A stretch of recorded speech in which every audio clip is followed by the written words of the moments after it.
Hello, this is the presentation for Group 2. Our topic is Genetics and Genomics in Professional Nursing.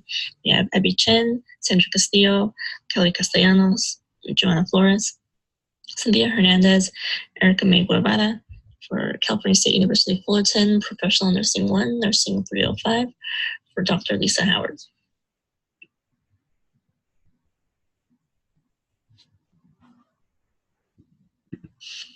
What is genetics and genomics?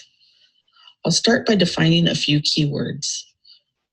The gene is a functional and physical unit of heredity. They're pieces of DNA that are passed from parent to offspring. Genetics is the study of genes and their role in inheritance. Genetics examines the way certain traits or conditions are passed down from one generation to another. Genomics is the study of all of a person's genes, including interactions of those genes with one another and with the person's environment. In 2003, after 15 years of research, the entire human genome was completely mapped and sequenced. This knowledge opened new doors to understanding the role that genes play in health and disease.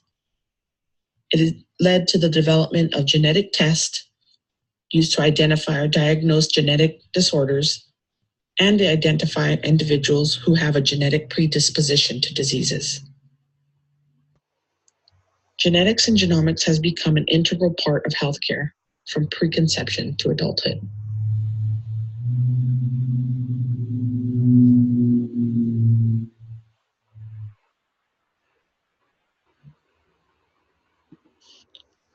As new genetic discoveries are made, patients, families, and communities will expect registered nurses to be familiar with and use genetic and genomic information and technologies when providing care. This understanding of genetics and genomics will help nurses advocate on behalf of their clients for genetic services, assess those clients' genetic risk for predisposition to certain diseases, help clients identify inheritable conditions that may have been passed on to them or that they may pass on to their offspring, help patients with referrals to genetic specialists, and provide education, care, and support for a complex subject. Understanding the relationship of genetics and genomics to health, disease prevention, screening, treatment, and monitoring, and educating the clients about this information will help them to make informed, autonomous health decisions.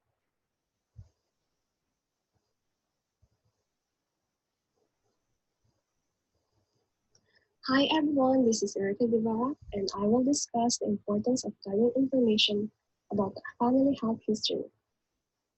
Collecting the data about the patient's family history is essential to assess the possible risk of having certain diseases. I will provide a case study about a 39-year-old man named Kevin who has been diagnosed to have a classic familial adenomatous polyposis or FAP. It is a hereditary cancer syndrome. Kevin's dad died from colorectal cancer or CRC at the age of 52. Before his dad died, they were estranged for many years. Therefore, Kevin was not aware of his father's disease. This situation is the perfect example on why healthcare providers, including nurses, need to be proactive to gather all of the information about the patient's family history to assess the possible risk of getting the family's disease in the future. Being able to manage or prevent it from happening is necessary. Nurses must at least gather the health history information of 3 family generations to learn about family health history. When a patient has been identified as at risk of having a possible disease that runs in the family, the nurse will then collaborate with other healthcare individuals and discuss with the patient the possible risk of getting the disease as well.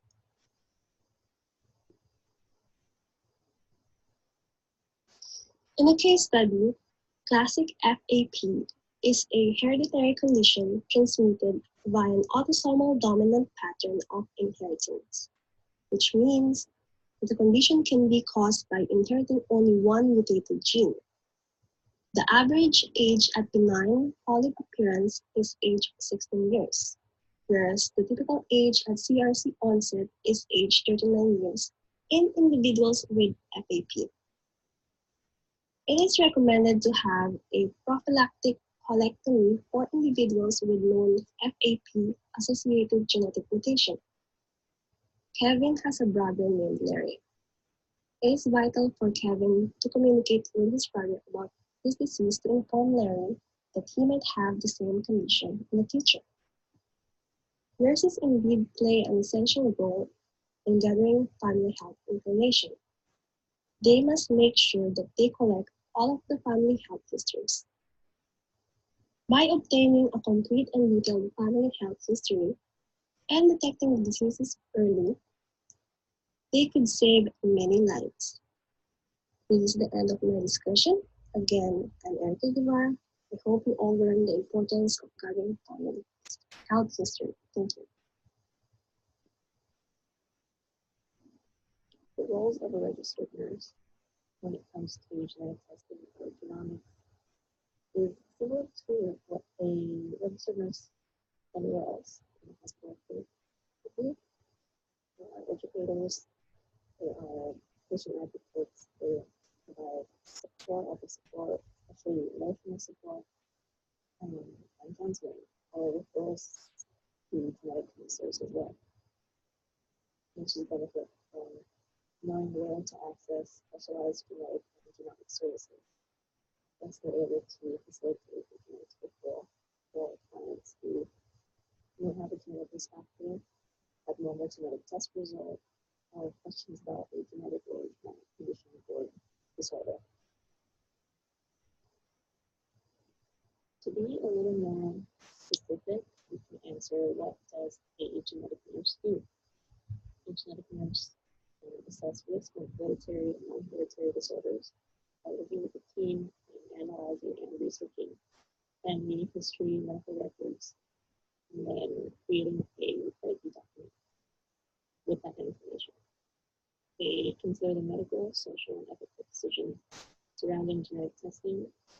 Some advanced practice nurses that go into genetics may even help to interpret the results of genetic tests and medical data and identify potential genetic conditions or genetic predisposition to disease, their level of risk for those diseases.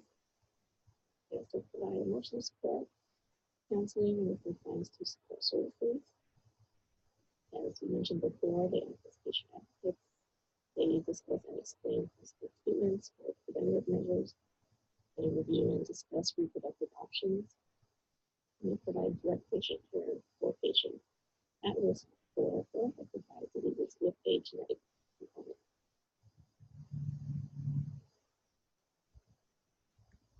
Here we have provided just a list of referrals for genetic testing and support services. There is genetic testing registry. There's the National Organization for Rare Disorders. There are patient assistance programs that can provide medication and education about specific genetic disorders. There is the National Society of Genetic Counselors. This website provides information about genetic counselors, what they do, and people can search for a genetic counselor by their specific location.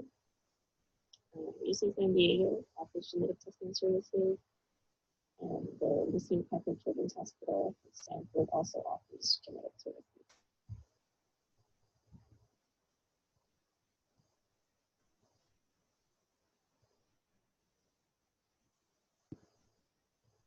Hi there, this is Kelly, and I'm going to go ahead and talk a little bit about personalized medicine with genetics and genomics. So the goal of personalized medicine is to present the right treatment and the right dose to the right person at all times, while maximizing its effectiveness and minimizing toxicity and any adverse effects for each individual patient. So it's really important that we're able to individualize medicine and treatment options for our patients. And I'm going to go ahead and get into a little bit about how we're able to do that further. So pharmacogenomics guides personalized medicine and treatment by utilizing an individual's germline and somatic DNA.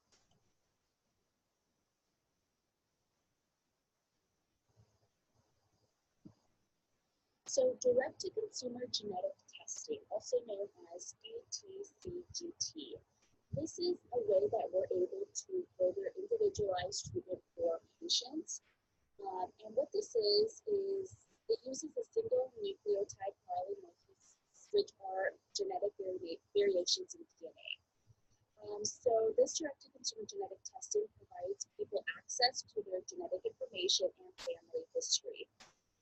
So this is a way that it's been used with cancer treatments for a while now, and it's able to just get like a genetic background so that they're able to personalize treatment. It is sold directly to consumers and it's accessible to all, so it doesn't require a visit to healthcare professional. It doesn't require an appointment. You can even do this it can all be done online. So direct-to-consumer genetic testing has the potential to advance personalized medicine to greater levels.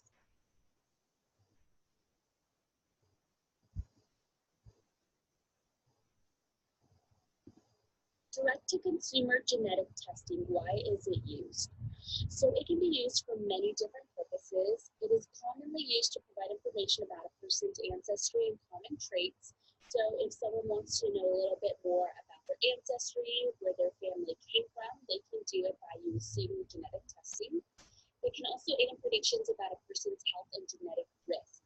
So if they're at risk for heart disease, dementia, malignancy, if they have cancer runs in their family, they're able to find that out through genetic testing. And over a decade, genetic testing has been a vital element in determining care for cancer patients.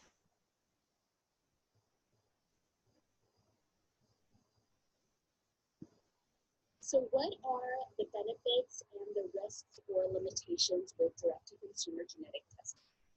So the likelihood of developing a disorder or disease, it does not just depend on genetic factors, but it also depends on lifestyle choices, environmental factors, your past medical history. So this direct-to-consumer genetic testing can only provide limited information about your health, your family history, ancestry, but it has also benefits and limitations. Some of the pros are you can obtain results about genetic risk and health conditions. It can help guide health management decisions. It can help you be more aware of genetic diseases that you might be exposed to. The DNA sample is usually quick and it's non-invasive, and results are available quickly. And you do not need, like I said earlier, you don't need approval from your healthcare provider. You don't need a visit, any of that. Some of the cons, so some of the limitations, the results may be misleading or you may misinterpret the results. You can have some psychosocial emotional distress because of the results, and we don't always make that 100% accurate. Invasion of privacy. Testing companies may also use your genetic information without consent. So those are some of the pros and the cons of direct-to-consumer genetic testing.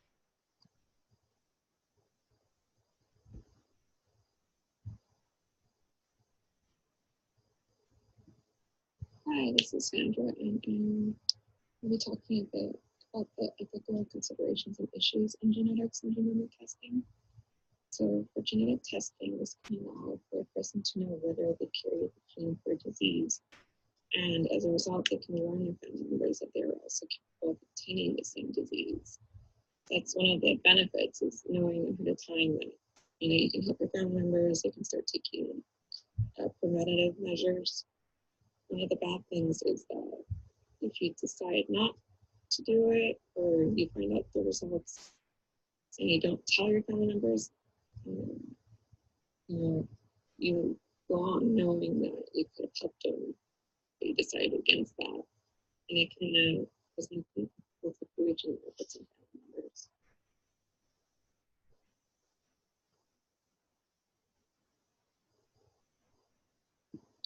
So some concepts to think about is right to know versus right not to know. Patients with the disease have the right not to know the results of his or her genetic testing, even though those results may potentially save a life in their family member. So they don't always have to know the results of it. And for duty to warn, many believe that it's a moral obligation for family members to warn their relatives about the results of their genetic testing when they're found to be at an increased risk of a hereditary disease. So yes, many would think that you should go and warn your family, but at the end of it, it's up to the patient that's being tested. It's their choice. For our case study, Larry does not want to know if he has the APC mutation that could possibly cause colon cancer, even though finding out could help his daughter and help her start taking preventative measures. His brother tested positive for it, but Larry decides that he would rather live his life without worrying every day about colon cancer. So if he would have gotten testing, then Larry can, get his daughter prepared and help her schedule bout into the endoscopies, or have her tested for the APC mutation down the line.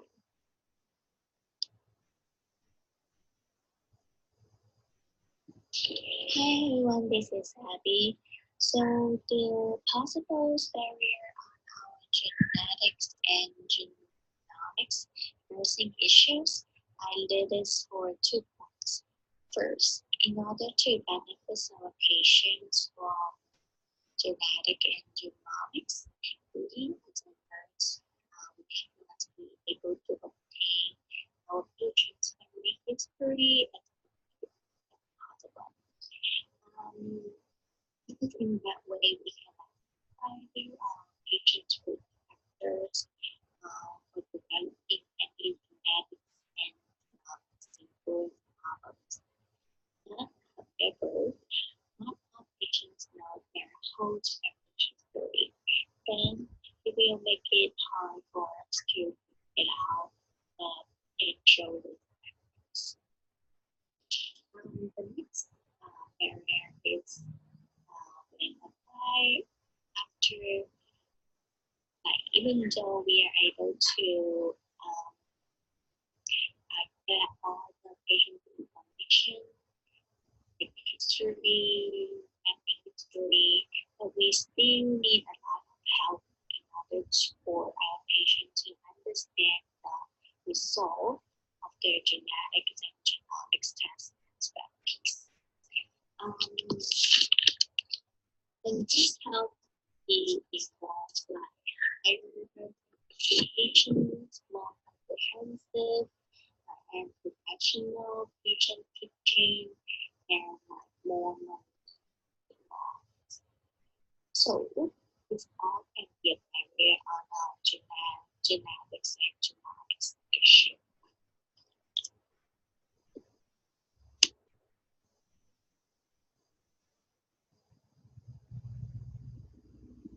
With a briefly conclusions, if we want to promote genetic and genomics signals, we all need to be appropriately trained in this topic area and be able to provide the best practice in this area. Let's issue which is our genetics and genomics.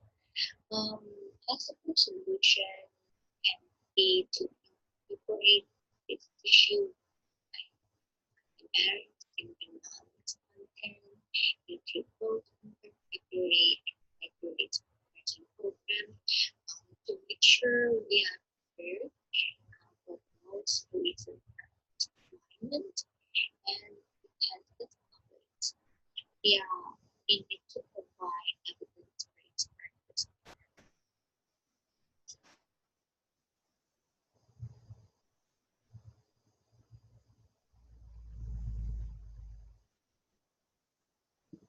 The last two slides is our group's references. So thank you all. That concludes our group presentation, and thank you for listening.